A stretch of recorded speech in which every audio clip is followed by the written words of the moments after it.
What is good, everybody? This is Show Your Stripes, episode number, I don't know, 14, I think. I'm not even sure if I'm wrong. Just, it's been a crazy weekend and a half or so. I'm Yeah. joined by as always by Allie. Hey guys, what's up? Um, and we're gonna recap whatever happened in Texas. I have no idea how we scored 26 runs over the 3-game series over there. Yeah, that's crazy. That's got to be one of our highest runs in a series this season because I don't know what happened. I honestly was completely mind blown at the series.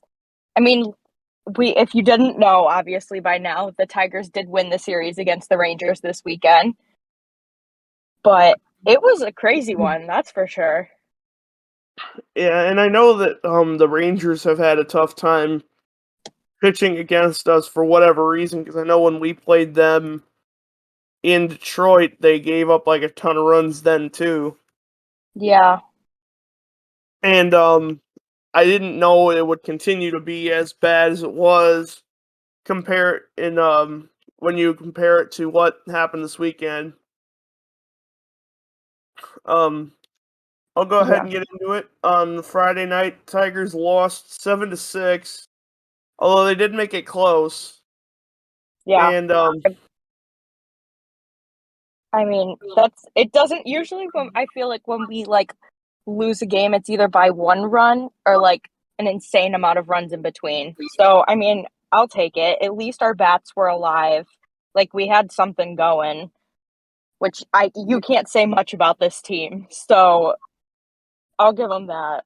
Yeah, I'll give them credit the fact that they don't made a comeback at least to some extent, because looking at the line here, all the 7 runs that were allowed to the Rangers were all given up by Alexander, who had a terrible start. He went Yeah. 3 innings, allowed 8 hits, 7 runs. All of them were earned, walked only one batter and struck out 3, but allowed 3 home runs to Nathaniel Lowe, Ezekiel Duran, and then Matthias. I'm not even sure who that is, but Yeah. I'm pretty um sure I read before this game that his home run rate was like a 2.8%. And then he allowed 3 home runs in this game, which just shot it super high. It's just not, it just didn't seem like it was a thing. He didn't really allow them to happen too much. So, whatever happened, that it just was not his start. yeah, he definitely has had better starts in terms of like getting effective outs, because he did not have it on Friday. No, not at all. But going into the offensive side of things, Riley Green went 3 for 5 on Friday night with 4 RBIs. He obviously would be the player of the game if you had to give an award out. On Vic- fire. He was on fire. Victor Reyes 1 for 3 with the 2 walks. Javi Baez 0 for 5 with 2 strikeouts. Harold Castro 1 for 4 with an RBI. Miguel Cabrera 0 for 4, Willie Castro 0 for 3, Eric Haas 0 for 4, Candelario 1 for 3, Badu 1 for 4. But Riley Green actually ended up getting a double, triple, and a home run, so he was 3/4 of the way of the cycle. Or it was a double, it was a triple home run and a single. I'm sorry, Mm-hmm. So close. because I know he hit that home run in the ninth inning, so he got close. He just if they wanted to give him a shot at the cycle, he'd need another at bat. Mm-hmm.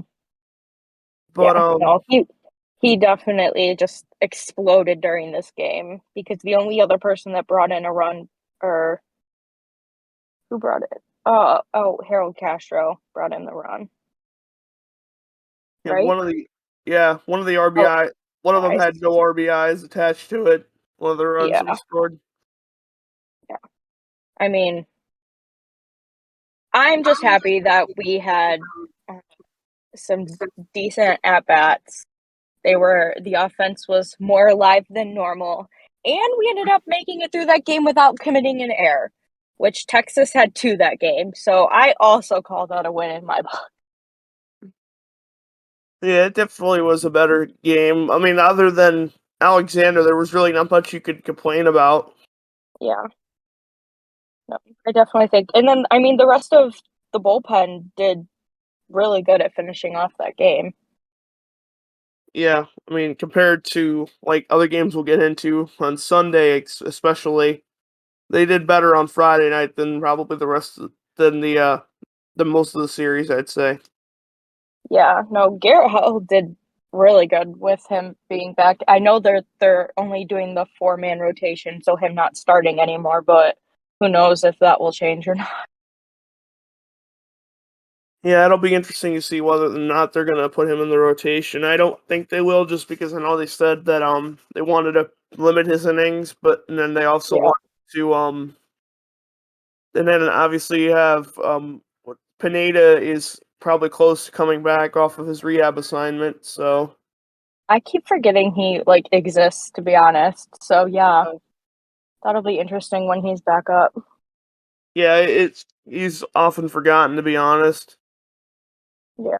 We haven't seen a lot of him this season, so But moving on to Saturday's game, the offense exploded again. Tigers won that one 11-2. 18 hits. I mean, that's got to be one of our highest for the season. And what's more interesting to me is the fact that all the people who got hits did not. There was no player in the lineup who did not have more than one hit, or I mean, more than two hits. I'm sorry. Hold on. Of the people who got hits, none of them had only one. Yeah. Everybody who recorded a hit had more than one hit. Yeah. They were on fire. That was a good game. Like just seeing, I didn't get a chance to watch most of the game, but just seeing those MLB notifications pop up with, oh, another run, I was like, I was shocked. I was very happy to see it, but it Yeah, was just crazy. I didn't watch a lot of this game either, but I know that they probably had a chance to go off considering the withered corpse of a Dallas Keuchel was on the mound, and he was as advertised in terms of how bad he is. Yeah. He went 5 and a third innings, allowed 11 hits, 7 runs, which were all earned, walked one batter, struck out only one, and allowed a home run to Candelario. Oh yeah. Candyman this weekend? Jesus. Saturday and Sunday, he exploded. Yeah, he definitely. I think didn't he have a home run in both of them? I could be wrong. Yeah, he had a 2-run homer, I think, in both the games. Yeah, Keuchel was awful, and I know he's been awful all season, and especially because we had faced off of him against in that Diamondbacks series too. Because it was the third team. The Rangers are the third team he's pitched for this season, Yeah. Oh my God. and Are you he's I did not know that. yeah, he was started the season on the White Sox, got DFA'd, claimed by the Diamondbacks. They called him up. He then I think he got DFA'd again. Let me look it up here. Yeah, yeah, he got DFA'd by the White Sox.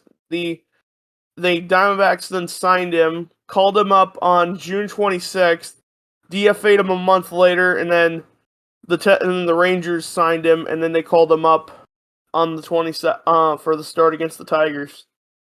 Dang. So That's both crazy. times he's been called up this season from off of the minor league deals they've signed him to. It was against the Tigers, because I know his first start as a Diamondback was against the Tigers. Oof. That's rough for him. Yeah, he I mean, definitely good is for not the us. Cy But Young winner he used to be. no.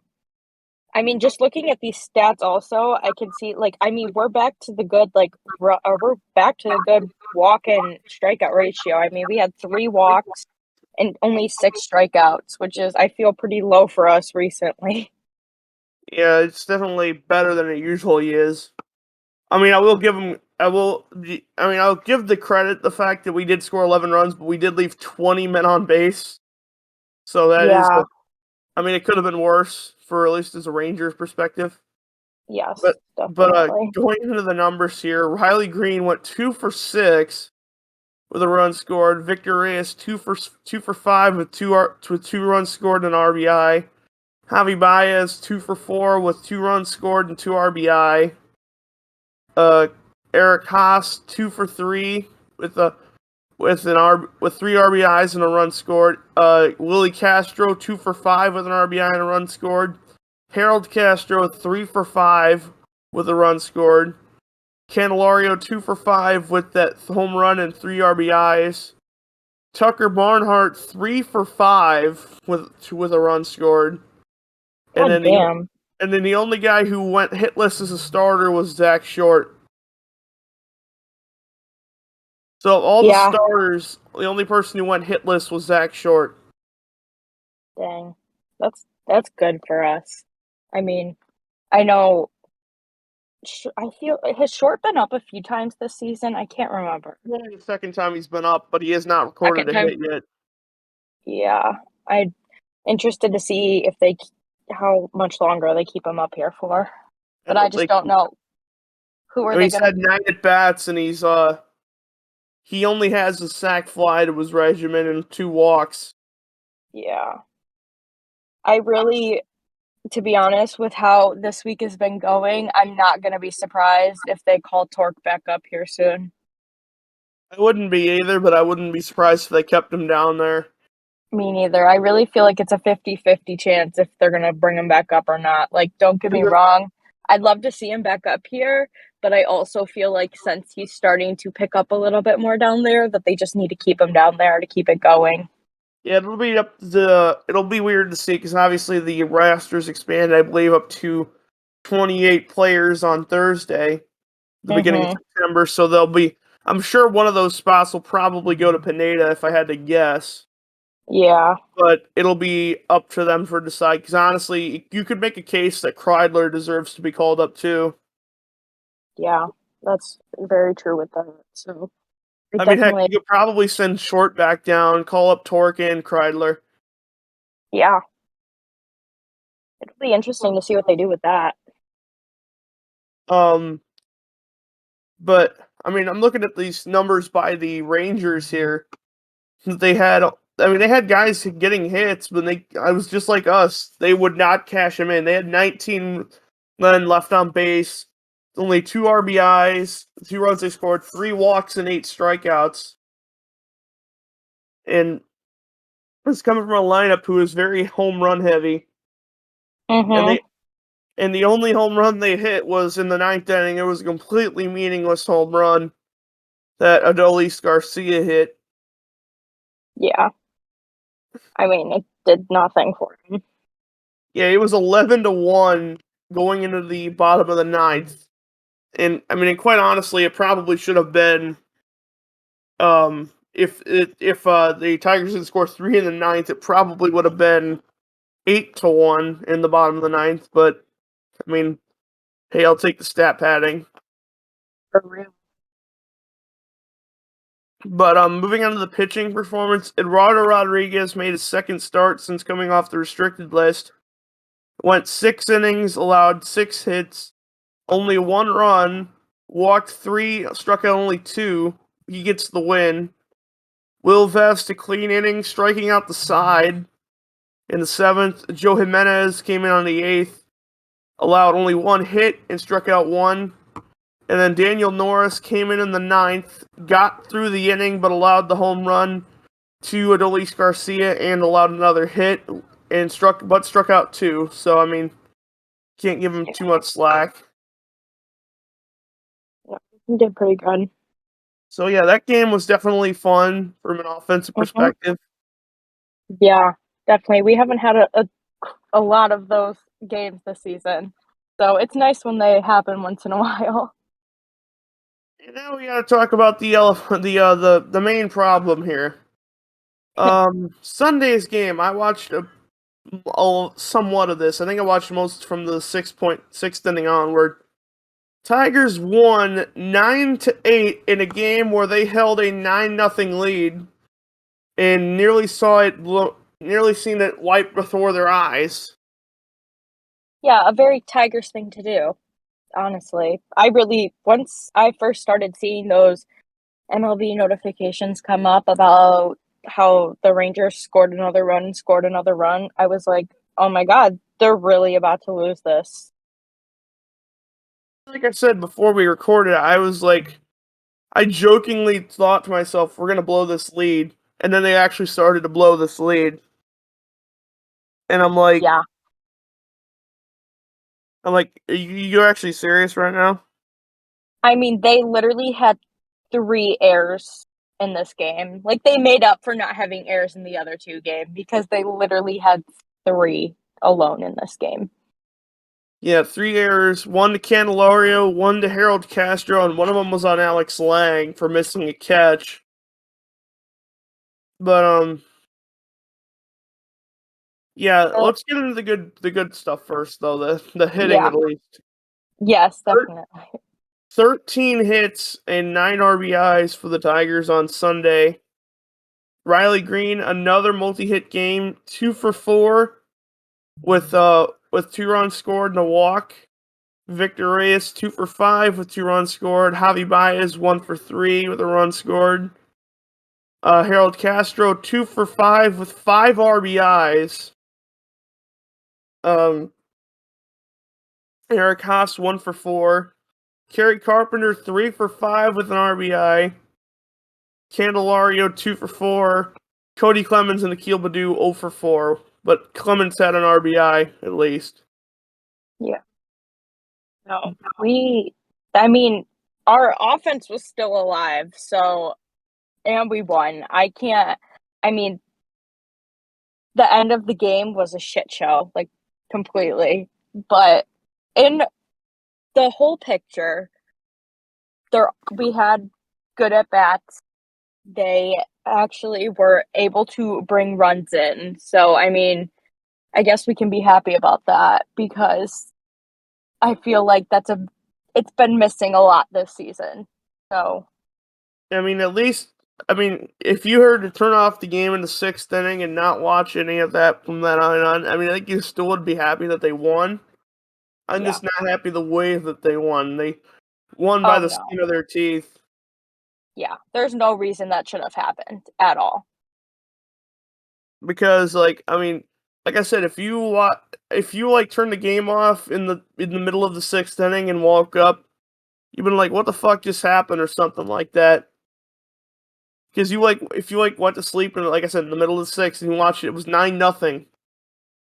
I thought at that point on the game's over, but no, they made a game out of it, and it really all started in the bottom of the 6th because apparently they let Drew Hutchison come out after that after 5. He came on for the bottom of the 6th, only and allowed a home run to it was Corey Seager. It was a solo shot, but then he got pulled. I mean, I'll give him credit. He was not terrible No, on it definitely Sunday. wasn't.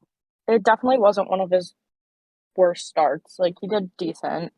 I'll give Yeah, him he went that. 5 in the 3rd innings, allowed 4 hits, 2 runs, walked 2, struck out 3, and the 2 runs were both on solo homers. And Yeah. so I mean, I can't knock him. And I think there was 2 that he allowed were back-to-back home runs. So, which They were. I can't. I knew he was probably shouldn't have come out for the 6th, but I mean, he was okay up to that point. Yeah. So, I mean, at that point, as like or for Hinch, I mean, at that point, it probably did seem like a fairly okay idea. And then at least they pulled him after those 2 homers because I feel like it definitely could have been worse if they tried to keep him in and keep going. So, And then they brought in Andrew Chafin after that. He ended up going 1 2/3 innings, so he finished the 6th inning and also got the 7th inning. He only allowed 1 hit, but got through both of those innings. And that's when the fucking shit show decided to start happening. As soon as Andrew Chafin left the game, all shit hit the fan. yeah. Like I was legitimately like screaming internally so much during those final 2 innings. Yeah. Alex Lang probably had his worst outing of the season. He got through the 8th, but by the skin of his teeth.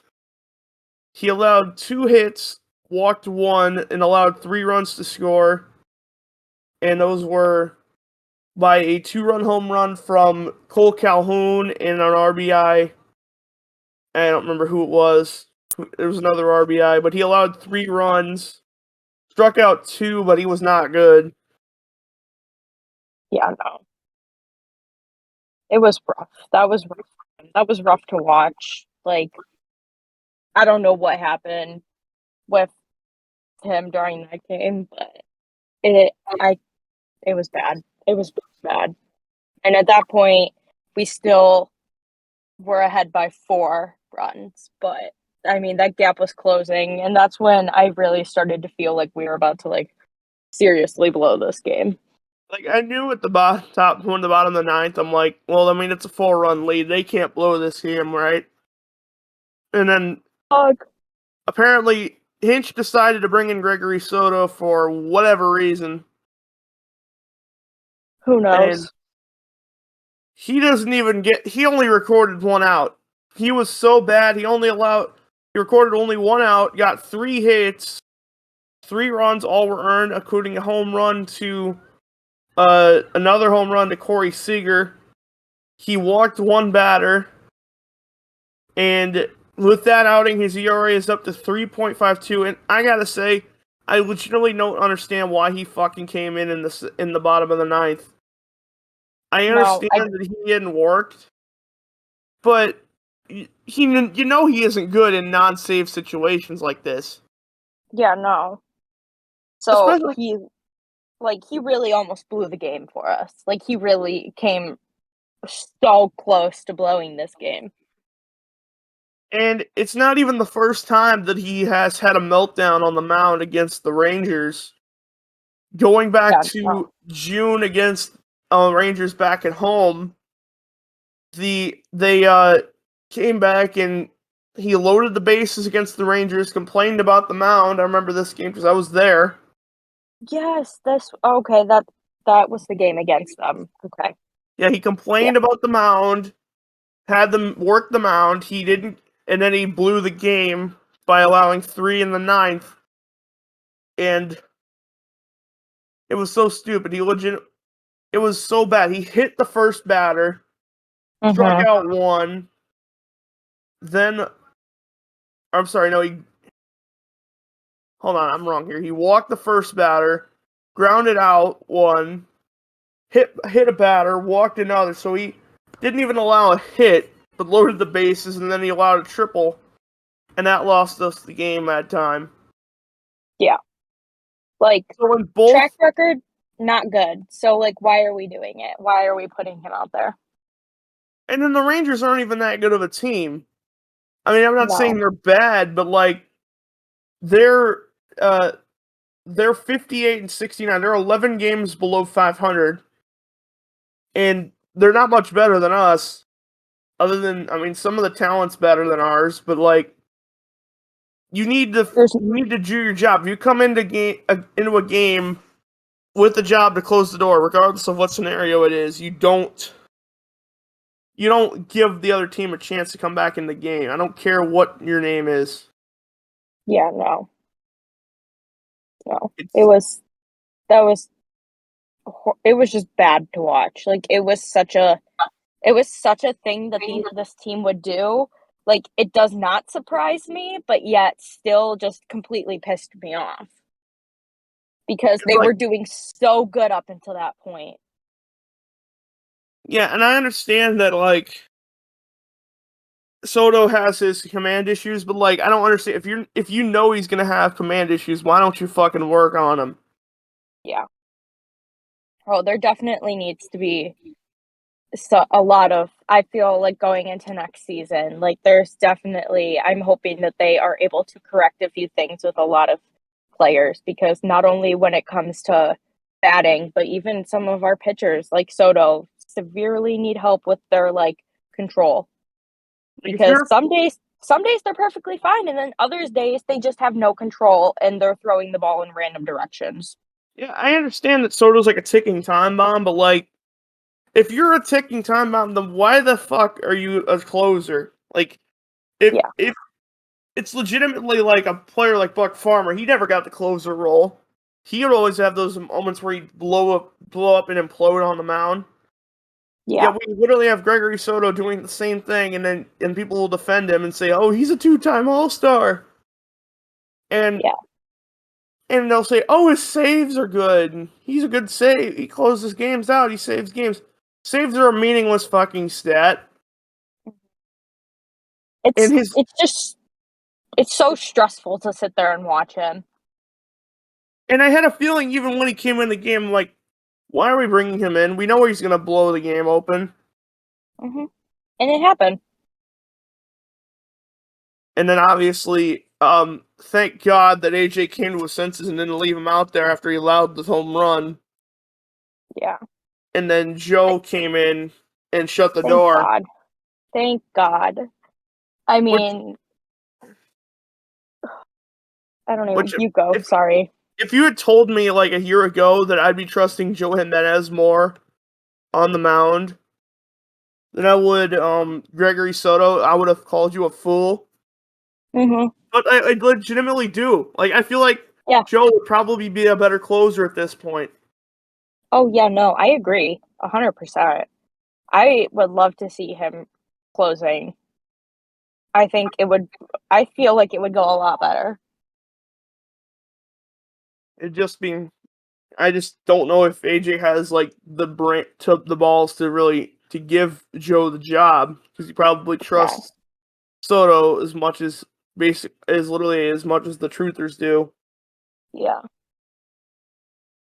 No, I mean, at least we got the series win because in the last like month, I feel like we've been severely lacking series wins. So, Yeah, I mean there is but that. but either way, it was still just that was hard to watch on Sunday. Yeah, it definitely was not fun. It like I was legitimately like losing my mind in the bottom of the ninth watching that, and Mhm. I'm like, how the hell is this happening? We literally had a 9-0 lead, and we're about to fucking lose. Yeah. Yeah. But